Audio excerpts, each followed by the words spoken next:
Como decíamos en el arranque de punto 9, se aprobó en diputados y ya tiene la sanción completa del Parlamento la Ley Integral sobre Violencia de Género. Vamos a compartir en el siguiente informe un resumen de esta nueva normativa. La ley crea la red de servicio de atención a mujeres en situación de violencia basada en género, que las proveerá de atención psicosocial, de salud y patrocinio jurídico. También tendrá que dar respuesta para la permanencia en el sistema educativo, laboral de las mujeres agredidas y aportará soluciones habitacionales urgentes y de mediano plazo.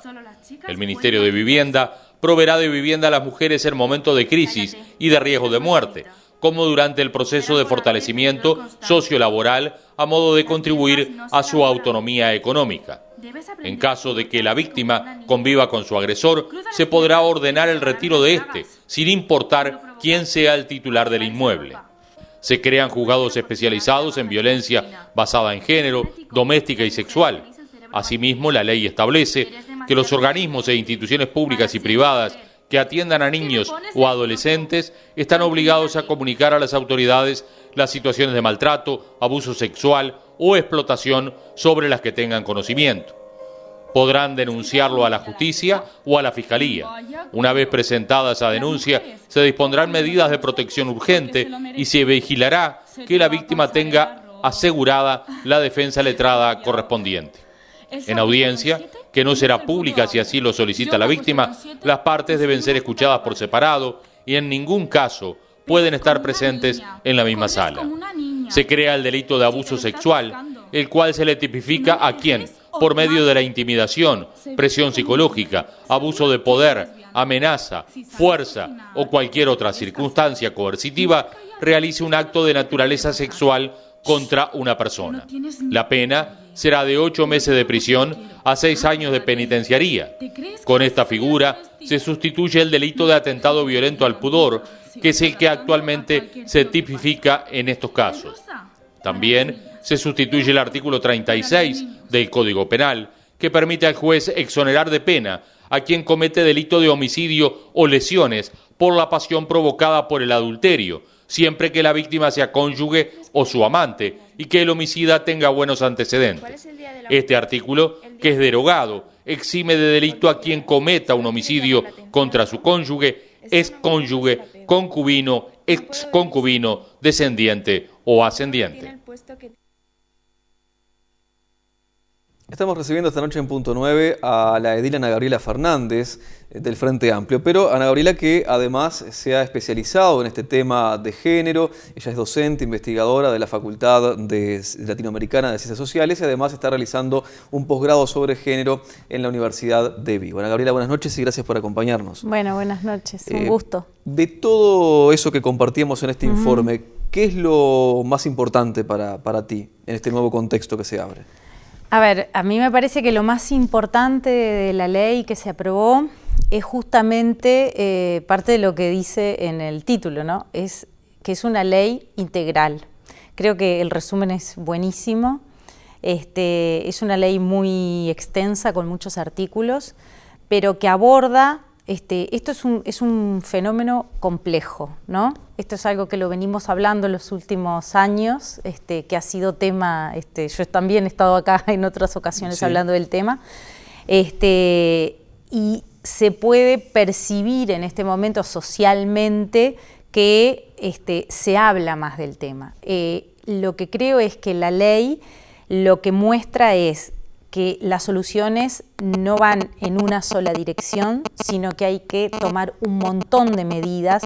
Se citaba el tema laboral, el tema de las escuelas, el tema de vivienda, el tema del empleo. O sea, es un conjunto de medidas y creo que eso es lo más importante de la ley. Esa visión que tiene de que esto es un problema complejo y como problema complejo tiene que tener soluciones complejas. ¿Y está preparado el sistema, el Estado, para dar respuestas? Bueno, esto no es sencillo. Yo creo que se ha avanzado mucho. El Consejo Nacional Consultivo de Violencia Doméstica, que era lo que existía hasta ahora con la ley del año 2002, pasa a ser el Consejo Nacional Consultivo por una Vida Libre de Violencia. Esto lo prevé en la ley, y las comisiones departamentales de violencia también tienen esa transformación, ¿no?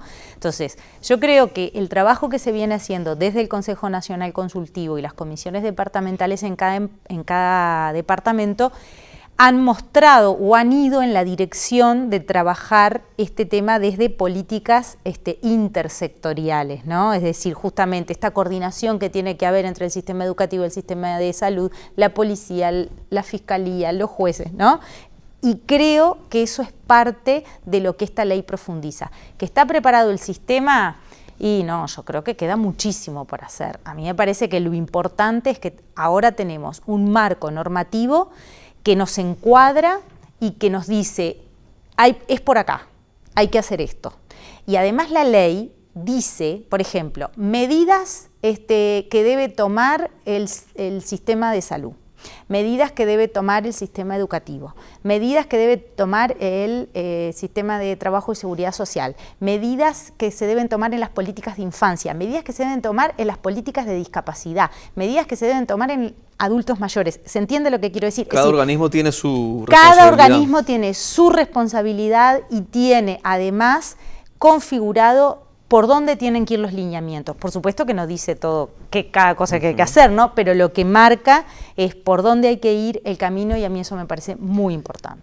Ahora, ayer, más allá de que se votó esta ley, hubo algunos cuestionamientos, algunos legisladores. Por ejemplo, recuerdo que Ope Pasquet dijo que es una ley que discrimina porque tiende a contemplar a la mitad de la sociedad, pero descuida a la otra mitad. Bueno, sí, yo escuché lo que dijo Ope Pasquet. Las evidencias dicen otra cosa. O sea, esto no es un tema de que esto se está hablando desde una percepción. O sea, acá están muriendo las mujeres.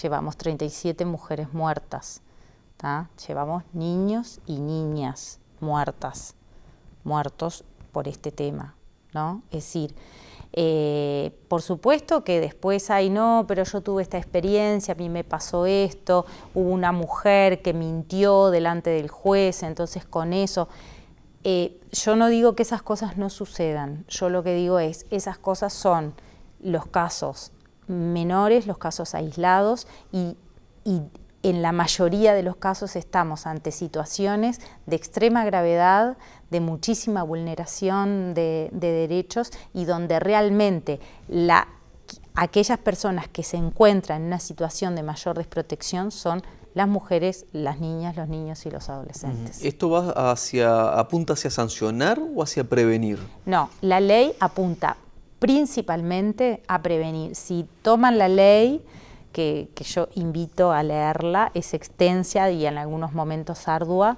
pero tiene, yo diría que 3/4 partes de la ley se dedica a todo lo que tienen que ser las medidas de prevención. Después aborda lo que son las medidas de protección y, por tanto, aquellas medidas donde tienen que operar jueces, fiscales y la policía. Entonces, tenemos todo lo que estábamos hablando, el tema de trabajo, el tema de educación, medidas preventivas que hay que trabajar. ¿Qué competencias tiene la educación? ¿Cómo puede instalar o cómo se pueden tomar desde la educación medidas de prevención? ¿Cómo puede el sistema de salud detectar a tiempo y prevenir? Porque no todas las situaciones de violencia se judicializan, ¿verdad? Podemos, justamente, cuanto antes lo detengamos, menores situaciones van a pasar a la justicia y, por tanto, menores situaciones van a ser de extrema gravedad. Ahora, medidas de protección ya había, digamos. Claro, lo que se hace se profundiza en eso. Por ejemplo, en la ley se establece el régimen de las tobilleras, que el régimen de las tobilleras ya estaba. Es más, en este momento quedan solamente 2 departamentos sin tobilleras, que son Artigas y no recuerdo cuál es el otro. Y eso es una medida de protección que ya estaba, pero la ley la introduce, hace especificaciones, y la idea es que esos caminos que se han venido trabajando se profundicen. Esta ley, además, ha sido elaborada por el Instituto Nacional de las Mujeres, por la policía, por el sistema de salud, por la sociedad civil. O sea, es una ley que ha tenido un trabajo desde todos los lugares que han aportado también desde la experiencia y desde lo que se viene trabajando. También se ha dicho que el sistema judicial propiamente aún no está preparado, incluso hasta presupuestalmente para Exactamente, entonces ahora por eso digo, la ley es un paso muy importante. Lo que hay que hacer ahora es estar de cerca para que esta ley se cumpla. Y que esta ley se cumpla también implica generar los recursos para que los organismos puedan cumplir con lo que dice la ley. Porque si no genero un presupuesto acorde para que esto suceda, los organismos no lo pueden hacer. Entonces, y acá lo que digo es eso, o sea, hay que estar encima para que las cosas se cumplan, también desde el Poder Judicial. También se habla de la capacitación permanente que tienen que tener los distintos operadores en el Poder Judicial, en la policía, en el sistema de salud, ¿no? Es decir, y todo eso requiere, por supuesto, rubros, recursos técnicos, recursos de dinero y infraestructura, ¿no? También a nivel de los juzgados se quejan que, bueno, que evidentemente la infraestructura en muchos casos tampoco ayuda a que estas cosas se puedan hacer, a que la víctima y el victimario no se encuentren al mismo momento, en el momento de la audiencia, etcétera. Reitero, me parece un marco normativo muy importante, es un avance sustantivo, es un avance que estamos siendo como país, nos estaban llamando la atención por este tema, ¿no? Porque teníamos una ley que era un atraso como país de lo que pasaba. Lo que tenemos que hacer ahora es velar y fiscalizar que se cumpla. Muchas gracias, Ana Gabriela, muy amable. No, por nada. Nos acompañó esta noche la edil Ana Gabriela Fernández, como decíamos, especializada en temas de género.